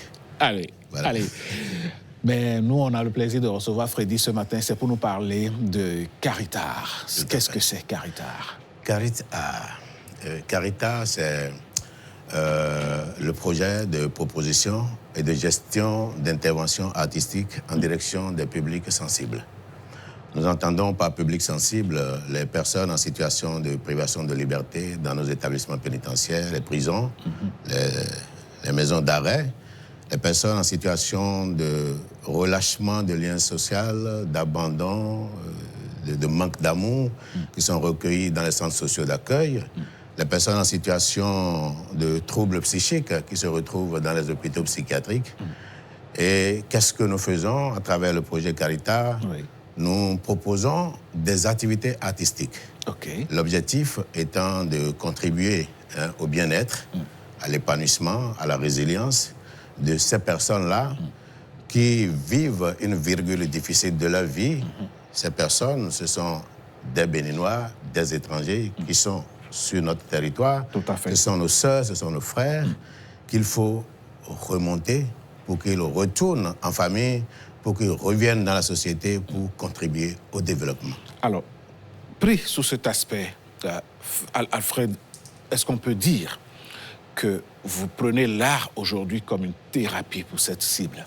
On peut dire ça. Même si, au niveau du projet Caritar, notre objectif, ce n'est pas la thérapie, mais c'est une conséquence. Comme j'aime bien le dire, nos activités font le lit à l'amélioration de la santé, font le lit à l'estime de soi, à la résilience. Donc, quelque part, vous participez à la guérison de ces personnes-là. Alors, de façon concrète, comment se fait la mise en œuvre du projet Caritar? Alors, le projet Caritar, c'est en fait une industrie culturelle et créative de l'association Igbala, dont je suis le directeur exécutif. C'est un projet qui est né depuis 2018 et qui fait son bonhomme de chemin. Nous sommes à plus de 8 ans de pratique sur le terrain. Donc, c'est un projet qui est doté de ressources humaines administratives pour la gestion, de ressources humaines artistiques pour les activités sur le terrain et de ressources humaines techniques. Alors, puisque c'est l'artistique qui nous intéresse, nous recrutons et formons des intervenants artistiques. Nous les appelons comme ça, c'est des artistes dans toutes les formes d'expression artistique, que ce soit du théâtre, le cinéma, la lecture, la danse, la musique. Nous les formons pour aller intervenir sur un public spécifique, un public sensible. C'est un humain affecté qui a des problèmes. Donc, il ne s'agit pas d'aller faire les animations vulgaires que nous faisons. Comme on a l'habitude de le faire. Parce qu'ici, nous avons affaire à une cible bien spécifique. Donc, nous les envoyons sur le terrain, soit pour mettre en place des ateliers, qui sont des espaces d'expression, de verbalisation des souffrances. Ce sont des espaces au cours desquels les personnes sensibles arrivent à se reconnecter avec leur passé. Ils arrivent à se rappeler que je suis le fils de quelqu'un, j'ai telle potentialité, j'avais tel métier. Et ils se disent, OK, ce n'est pas fini, je peux continuer à participer au développement quand je vais sortir de cette situation. Ces artistes vont également pour créer des spectacles avec les pensionnaires de ces milieux-là sur des thématiques qui leur font sens. Si je prends le cas des prisons, où il y a la thématique de la récidive, il y a la thématique de l'employabilité des ex-détenus et tout, voilà, nous créons des spectacles avec eux sur cette thématique-là. Nous mettons également en place des séances de projection de films suivies de discussions. Et ça permet aux personnes qui sont isolées, qui sont complètement, qui se disent que c'est fini, ça leur permet d'entrer en communication avec une sorte de réintégration. Voilà. Donc, c'est des activités qui créent le lien social. Vous voyez un peu. Et au-delà de ça, nous amenons également les artistes professionnels vers ces personnes-là. Vous êtes d'accord que quelqu'un qui est en prison et qui a envie d'aller voir, je vais dire, Nicanor chanter soit à l'Institut français ou au Palais des Congrès et tout, il ne peut pas. Alors que c'est des gens qui aiment Nicanor. Donc, c'est un besoin. Voilà, vous amenez Nicanor dans ce vers eux pour que Nicanor puisse les satisfaire. C'est un exemple que nous prenons. Voilà, c'est un exemple que nous prenons. Bon, je dis Nicanor parce qu'il fait partie des artistes qui travaillent avec nous sur ce projet, qui nous accompagnent aussi bien en prison qu'en milieu psychiatrique et dans les centres sociaux. Donc, voilà un peu, grosso modo, ce que nous faisons sur le projet Carita. Alors, Alfred Fadonugbo, ce projet, vous le mettez en œuvre depuis quelques années déjà. Est-ce que vous avez des retours de ces centres-là quand vos artistes finissent par faire le travail? Absolument. Nous avons le retour. Moi-même, j'y vais en tant que comédien. J'anime un atelier théâtre organique, aussi bien à l'hôpital psychiatrique de Cotonou, à l'hôpital psychiatrique Saint-Camille de Tocan, au CAPAM, dans les KTE et tout. J'anime. Et nous sommes connus déjà dans ces milieux-là. On a un ancrage, aussi bien en prison, dans les 11 prisons, aussi bien dans quelques centres sociaux, parce qu'il y en a plusieurs, et dans 2 hôpitaux psychiatriques où nous sommes connus. Les résultats sont là. La preuve, les gens, au niveau de ces institutions-là, commencent par signer des contrats avec nous pour que nous continuions à faire ce travail que nous avons commencé bénévolement, que nous avons commencé avec des fonds étrangers. Et c'est justement cette situation qui nous amène à penser ce projet de plaidoyer que nous voulons faire demain. C'est ça. Parce que tout ce que nous avons fait depuis plus de 8 ans, nous l'avons fait avec nos propres fonds, nous l'avons fait avec les fonds étrangers, l'Union européenne, l'AFD, l'Institut français, et j'en passe. Il est temps que le gouvernement béninois, les ministères qui sont concernés par ce projet, la culture, la famille, la justice, la santé, s'impliquent dans ce projet. Parce que c'est un projet qui doit être reconnu d'utilité publique. Alors demain, qu'est-ce qui va se passer? Dites-nous tout. Alors demain, nous avons invité quelques institutions de la République, la présidence, l'Assemblée, le CES. Nous avons invité 5 ministères, les 4 concernés par le projet Carita et le ministère des Finances. Nous avons invité les représentations diplomatiques, les partenaires, les organismes internationaux, tous ceux qui peuvent participer à nous permettre de continuer à faire ce travail, ce beau travail sur le béninois atteint. Parce que nous parlons de plus de 30 000 personnes. Donc, nous voulons leur montrer ce que nous avons fait depuis 2018. Les résultats sont documentés. Il y a un documentaire qui sera projeté où ils vont voir. Il y a des communications qui sont prévues sur l'impact de nos activités sur la santé mentale et une autre communication sur la pertinence des financements qu'il faut injecter sur le projet Carita, sur les interventions artistiques dans le milieu sensible. Et l'objectif qui est visé, c'est que les décideurs, le gouvernement, comprennent la pertinence de ce que nous faisons et acceptent d'inscrire, de prévoir des ressources financières, humaines et techniques sur les prochains arbitrages budgétaires pour que nous puissions atteindre les autres publics sensibles que nous n'avons pas réussi à atteindre jusqu'à présent. Alors, Alfred Fadonugbo, cet événement aura lieu où et à quelle heure? Voilà, l'événement aura lieu demain à partir de 8h30 à la salle polyvalente du Palais des Congrès de Cotonou. Parfait. Voilà. Et donc, tous ceux qui sont concernés sont invités à pouvoir prendre les bonnes décisions, parce qu'un Béninois en prison reste un Béninois. Un Béninois dans une situation difficile reste difficile. Et quand on sait que le président de la République, Roméo Odaye, a pris l'engagement de faire vivre décemment tous les Béninois où qu'ils se trouvent et qu'il a commencé par joindre les actes à la parole, ça va être quand même une lucarne qu'il faut explorer, n'est-ce pas? Voilà, absolument. C'est ce projet tombe à pic. Le gouvernement doit se saisir de ça parce que ce que nous faisons, c'est un travail de l'État. Nous sommes l'État, bien évidemment. Donc, nous l'avons fait pendant 8 ans. Il est temps que l'État s'approprie ce projet. Et nous espérons vraiment que ces personnalités que nous avons invitées, ces institutions, ces structures vont venir pour que nous puissions vraiment atteindre, nous puissions oser investir dans les interventions artistiques pour la réparation des fractures internes du Béninois. C'est ça. Pour qu'ils deviennent acteurs du développement. Eh bien, on va vous souhaiter donc beaucoup de succès. Merci. Vous êtes un mordu de l'art, un mordu de la culture. Et cette culture, vous la mettez aujourd'hui au service du Béninois qui traverse des moments difficiles, le Béninois qui est devenu vulnérable. Vous participez à sa réparation, j'ai envie de dire, à sa guérison. Et il est temps quand même que les pouvoirs publics jettent un coup d'œil sur ce que vous faites et vous accompagnent dès demain. On rappelle que c'est au Palais des Congrès. Oui, à partir de 8h30. À partir de 8h. Oui. Eh bien, Alfred Fadonugbo, vous êtes à la maison. Revenez à la maison quand vous voulez. Merci. Les portes sont ouvertes. Merci beaucoup. Merci à vous.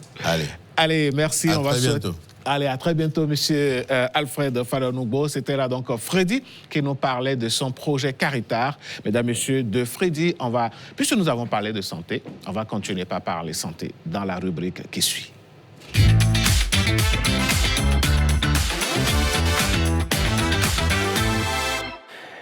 Instant santé, ce matin, nous parlons d'un sujet très, très important et celle qui a l'habitude d'en parler avec nous, c'est bel et bien Ediator Christelle Tongoro, déjà sur ce plateau. Christelle, bonjour. Alain, bonjour. Et ce matin? Je vais super bien, et vous? D'accord. Comme vous l'avez dit, on parle d'un sujet très important. Il s'agit bien évidemment des infections respiratoires. Et comme vous le savez, nous sommes en pleine saison pluvieuse. Il y a certaines maladies que si on ne prend pas garde à ces maladies-là, peuvent endommager malheureusement la santé des enfants. Nous allons suivre quand même ce petit élément pour voir exactement ce qu'il en est. Ces temps-ci, nous constatons qu'il y a beaucoup plus de cas de rhume, de toux. Dehors de ce tableau, nous avons parfois d'autres enfants que nous recevons beaucoup plus pour des cas de diarrhée et de vomissement. Ces symptômes, lorsque ce n'est pas traité, peuvent évoluer vers certaines complications, surtout chez les enfants. Nous allons demander à tous les parents dont les enfants ou bien à toute personne qui commence par avoir donc de ces manifestations de se présenter donc dans les structures de soins pour une prise en charge adéquate et rapide. Il faudrait également donc éviter à tout prix les automédications. Il y a des gens, dès lors qu'ils ont des symptômes, ils se présentent soit en pharmacie eux-mêmes directement, soit d'un peu partout, des produits, ce qui n'est pas bien du tout. L'idéal, c'est de se présenter au niveau d'une structure de soins. Parce que le risque, c'est que il y a donc le risque que ça ne marche pas et que vous dépensiez peut-être 2 fois. Le risque également, c'est de prendre un produit qui n'est même pas adapté à ce que vous avez et réellement à votre situation de santé actuelle. L'idéal, c'est de recourir à une structure de soins dès les premiers symptômes. Alain, il faut rappeler qu'on avait un invité ce matin, Dr Jean-Georges Grimaud, qui est médecin généraliste. Et tout ce que je vais présenter ce matin vient de lui, parce que c'est lui qui était annoncé pour la rubrique. Il a eu malheureusement au petit matin une petite urgence qui l'oblige à s'absenter. Les urgences ne manquent pas dans la vie et ça on comprend aisément. Et nos amis téléspectateurs, je suis sûr que nous avons déjà toutes leurs excuses. Mais Christelle, est-ce que c'est juste une impression ou bien c'est vraiment une réalité quand on remarque que quand les pluies commencent comme ça, les enfants tombent de plus en plus malades? Vous faites bien de le relever. Ce n'est pas qu'une expression et vous saurez dans le déroulé pourquoi plus les saisons des pluies font le nez à plusieurs maladies. Et pour commencer, Alain, il faut dire qu'aujourd'hui, on va passer en revue donc les 3 principales maladies qui touchent les enfants pendant cette période et surtout les gestes simples à adopter pour éviter ces cas de maladie. Le premier élément, sinon le premier danger, il s'agit bien évidemment du paludisme. S'il y a une maladie que les parents ne doivent jamais, je dis bien jamais, prendre à la légère pendant cette saison pluvieuse, il s'agit bien évidemment du paludisme. Pourquoi est-il fréquent? Parce que les pluies créent partout des eaux stagnantes. Une flaque devant la maison, un vieux pneu rempli d'eau, par exemple, une gouttière bouchée ou un récipient oublié suffisent pour permettre donc aux moustiques donc de se reproduire. Et rappelons-le, Alain, le moustique qui transmet le paludisme pique principalement la nuit. Est-ce que vous le saviez? La nuit, oui, ça je le sais, mais beaucoup plus aussi entre 18 et 20h, 21h, l'heure de prédilection où on est au dehors en train de causer entre parents et enfants, les moustiques nous font la fête. Absolument, c'est déjà la nuit, hein, vous en convenez. Et puis chez l'enfant, la maladie débute souvent par une forte fièvre. Elle peut s'accompagner de frissons, de fatigue, de vomissements, de maux de tête ou d'un refus de manger. Le problème, c'est que si rien n'est fait rapidement, le paludisme peut évoluer vers une forme grave responsable d'anémie sévère, de convulsions ou même d'atteinte du cerveau. Retenez donc ceci, pendant la saison des pluies, toute fièvre chez un enfant doit faire penser tout de suite au paludisme jusqu'à preuve du contraire. Le bon réflexe est de consulter rapidement un centre de santé afin qu'un test soit réalisé et que le traitement approprié soit commencé sans attendre. Et surtout, éviter l'automédication, comme vient de le souligner le docteur que nous venons de suivre. Comment protéger son enfant? Alors, vous vous posez la question. Je suis sûr qu'il y a quand même de très bonnes nouvelles parce que quand les maladies arrivent, il y a les solutions, mais aussi on peut protéger l'enfant avant que ça n'arrive. Avant d'arriver au niveau de la protection et surtout des mesures à prendre pour éviter à nos enfants de tomber malades, la pause réclame avec nos partenaires et on revient sur ce plateau après.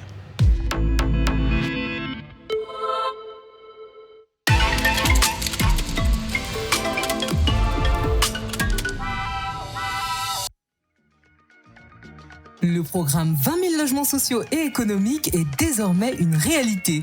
Il est enfin possible pour chaque Béninois ou non d'acquérir un logement moderne, adapté et abordable. Bien plus qu'un simple projet immobilier proposant des logements avec un séjour spacieux, 3 chambres confortables, une cuisine fonctionnelle et des sanitaires modernes, ce programme offre un véritable cadre de vie avec des pistes cyclables, des espaces verts, des aires de jeu pour le bonheur des plus jeunes et la convivialité entre familles. Tous les logements du programme sont conçus selon une typologie F4. Si vous êtes éligible, optez pour une villa sociale pratique et confortable avec un séjour, 3 chambres à coucher, une cuisine et une salle d'eau. Sinon, choisissez parmi l'un des 3 types d'appartements économiques avec toujours un séjour, 3 chambres à coucher, une cuisine, 2 salles d'eau, une buanderie et un balcon.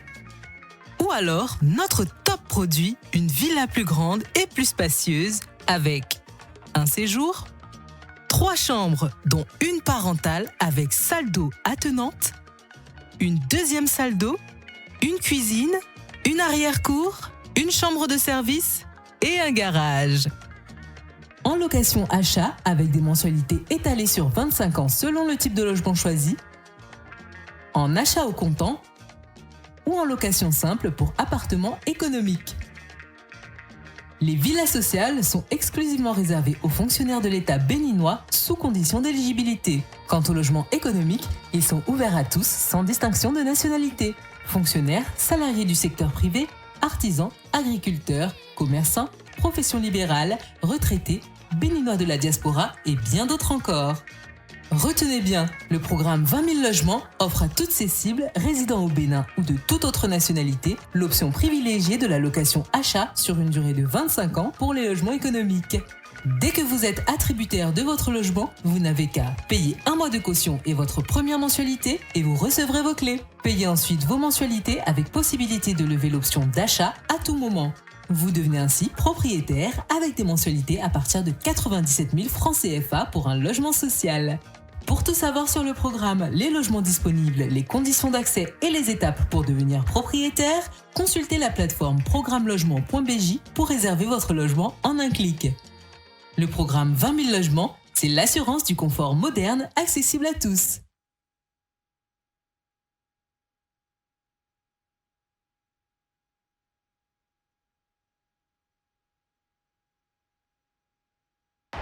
Allô? Je viens juste de sortir du resto. Non mais, c'était incroyable. Le décor, les lumières, le dessert. Attends, j'ai fait de superbes photos. Faut que je te les envoie. Raccroche pas. Oui, je t'envoie les photos.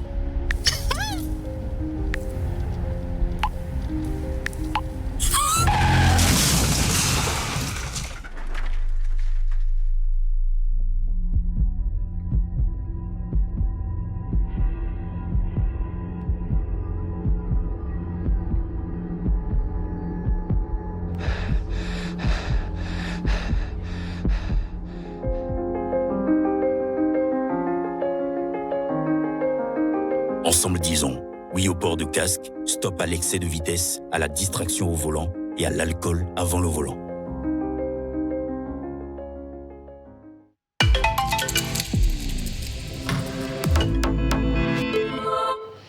Nous sommes de retour sur ce plateau pour continuer par parler de votre santé et surtout de la santé de vos enfants en ces périodes pluvieuses où vous avez l'impression qu'ils tombent régulièrement malades et de plus en plus. Ce n'est pas une impression, c'est une réalité.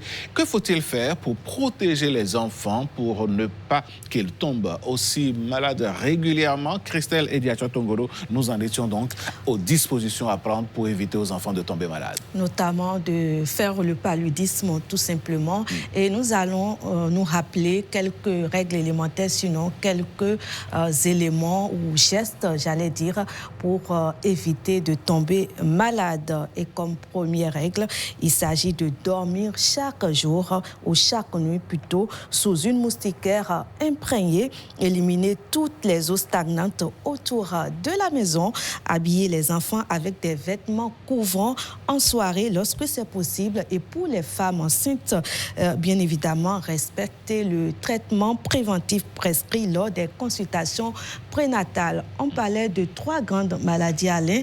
À présent, nous parlons des infections respiratoires. Oui. Pendant la saison des pluies, beaucoup d'enfants commencent aussi à tousser, à avoir le nez qui coule, mal à la gorge ou aux oreilles. Ces infections-là respiratoires sont très fréquentes. Et justement, Christelle, je ne vous coupe pas, mais dès que les mamans, et ça c'est quelque chose qu'on le remarque, dès que les mamans constatent que les enfants commencent à tousser, le premier réflexe c'est de leur donner des antibiotiques. L'automédication qui est totalement interdite par le corps médical. Il faut, lorsque ces signes-là deviennent persistants, s'orienter justement vers les formations sanitaires, tout simplement. Et on va voir aussi dans la suite ce qu'il ne faut surtout pas faire en cette période de pluie. On l'a dit, nous passons plus de temps à l'intérieur au cours de cette période, pendant la saison pluvieuse, pour être précise.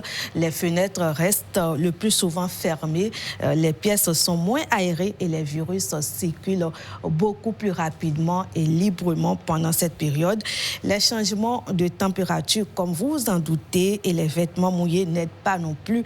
Donc, heureusement, dans la majorité de ces cas, ces infections sont bénignes et disparaissent avec des soins adaptés. Et pour les prévenir, quelques habitudes quand même, hein, Alain, il faut se laver régulièrement les mains à l'eau et au savon. Une habitude que nous avons tendance à perdre. À perdre, pourtant ça sauve la vie, il faut le dire.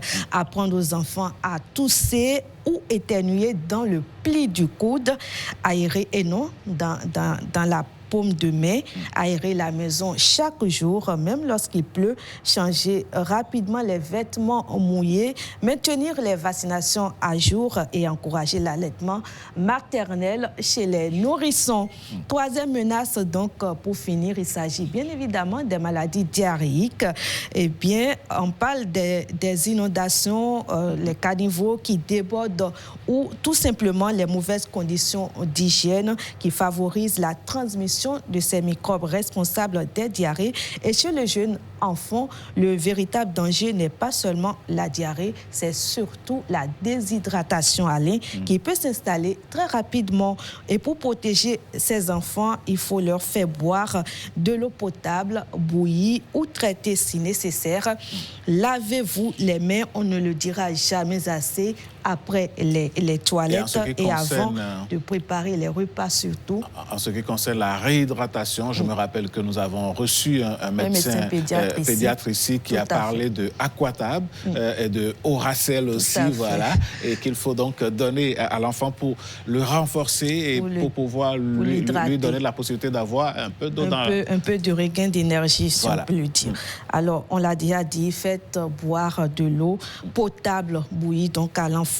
Laver soigneusement les aliments et protéger-les des mouches. Et en cas de diarrhée, donner immédiatement, comme l'a dit Alain, une solution de réhydratation orale tout en poursuivant l'alimentation et l'allaitement et veiller au respect du calendrier vaccinal.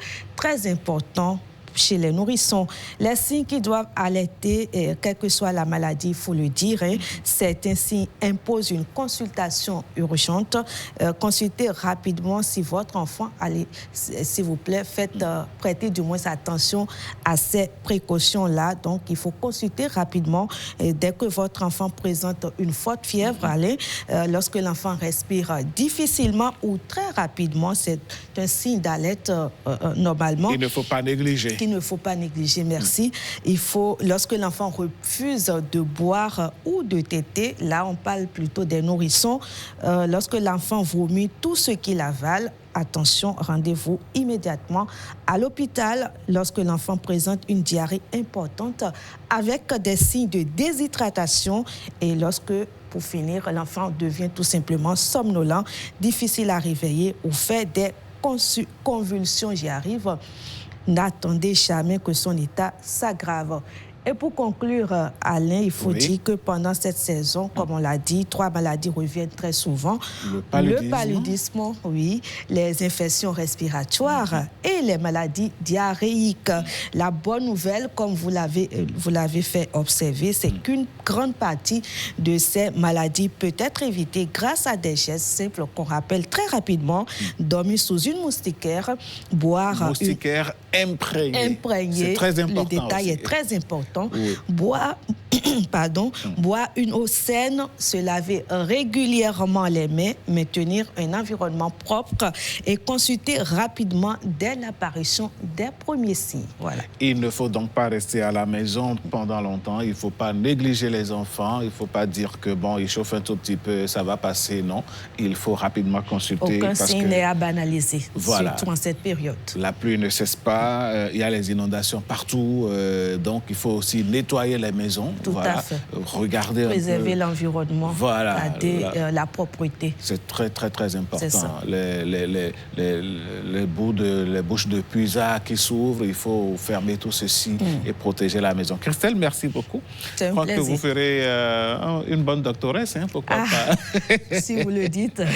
Merci beaucoup. Ah ouais, pourquoi pas. Je pense que notre métier, c'est le carrefour des métiers où on peut embrancher un tout petit peu quelque part. On peut porter plusieurs costumes, plusieurs casquettes. Donc, je vous retrouve à l'université. Vous allez faire la faculté de médecine. Pourquoi pas. Vous me donnez des informations et des idées, tout simplement. Ah ouais, il le faut. Allez, merci beaucoup. Je crois qu'on a bouclé la boucle. On se retrouve demain. Toujours avec le même plaisir et une autre thématique pour sensibiliser et informer la population. Pour parler santé de nos auditeurs, de nos téléspectateurs. Absolument. Allez, merci à vous, Christelle. On va retrouver les sports dans un instant avec la collaboration de la régie. Voici donc, on va marquer on va prendre un bol d'air. Cela n'arrive pas tous les jours dans cette émission. On va lancer un petit bol d'air, histoire de vous revenir juste après. El Mediato on the track. Vision Co-Production. Cynthia qui fait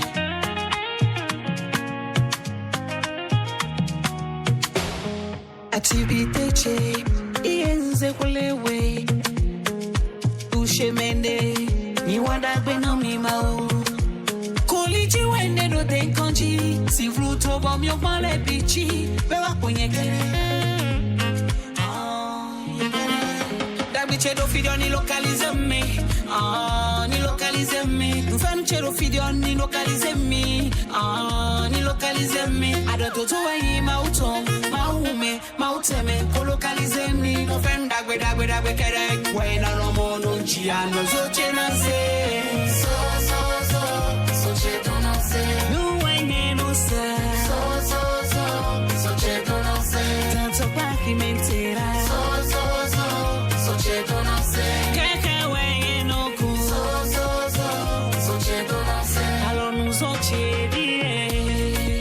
Maître Omer Sylvain Chapin, le défenseur des faibles.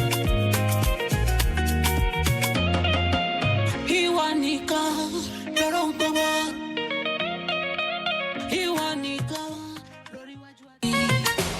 it's only you can see everything this life. Suffer to suffer, oh yeah, change everything. Baba.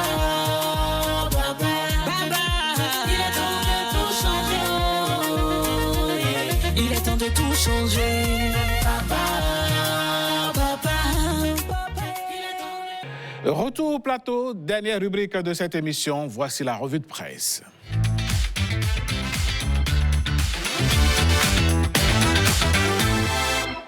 Ce matin, nous retrouvons Marcel Arrossi au poste. Marcel, bonjour. Bonjour Alain, bonjour à tous.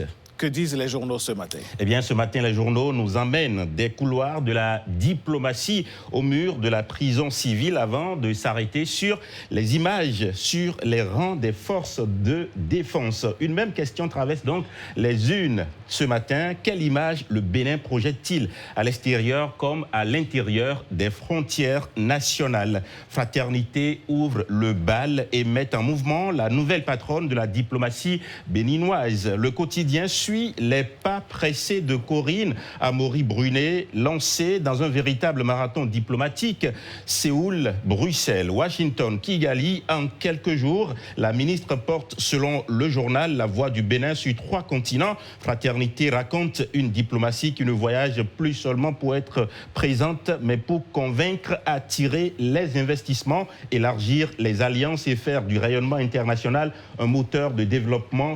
Une diplomatie qui avance à grande enjambée, observe Fraternité. Cette même dynamique trouve un écho dans La Nation, quotidien de service public, qui décrypte le tête-à-tête entre Corinne Amaury-Brunet et le diplomate américain Frank Garcia. La Nation souligne qu'il ne s'agit pas d'une simple visite de courtoisie, mais de l'ouverture d'un nouveau chapitre entre Cotonou et Washington. Sécurité, agriculture, investissement, le journal insiste sur une ambition, faire évoluer la relation bénino-américaine d'un partenariat prudent vers une coopération stratégique plus dense.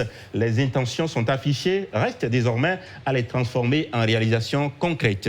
Pendant que les journaux regardent vers l'extérieur, le potentiel ici ramène le regard au cœur d'un dossier sensible, la détention de Candide Azanaï. Le quotidien relaie le démenti de l'agence pénitentiaire du Bénin qui affirme que tous les droits de l'ancien ministre sont respectés. Les autorités contestent les accusations de privation d'eau, de restrictions abusives et dénoncent ce qu'elles qualifient de manipulation de l'opinion. En miroir, l'événement précis donne la parole à la défense. Le journal reprend les déclarations de maître Aboubakar Baparapé qui décrit des conditions de détention préoccupantes pour son client, isolement prolongé, état de santé dégradé et attente d'une réponse à une demande de consultation médicale. 2 récits, 2 versions, mais une même affaire. Enfin, la presse du jour salue le renforcement des forces de défense et de sécurité. Le quotidien met en lumière ici la présentation au drapeau de 895 nouvelles recrues, policiers et gardes forestiers. Un cérémonial chargé de symboles où le drapeau devient donc la promesse de fidélité, d'engagement et, si nécessaire, de sacrifice pour la République dans un contexte sécuritaire exigeant. Le journal voit dans ce renfort humain un investissement dans la protection de la nation. Ainsi va la presse ce matin. Merci à vous, mon cher Marcel Arrossi. On se retrouve demain, mesdames, messieurs. C'est ainsi que s'achève également votre émission Bonjour le Bénin, le numéro de ce jour. Je vous souhaite une très belle journée. Mon équipe et moi serons fiers de vous retrouver demain par la grâce de Dieu.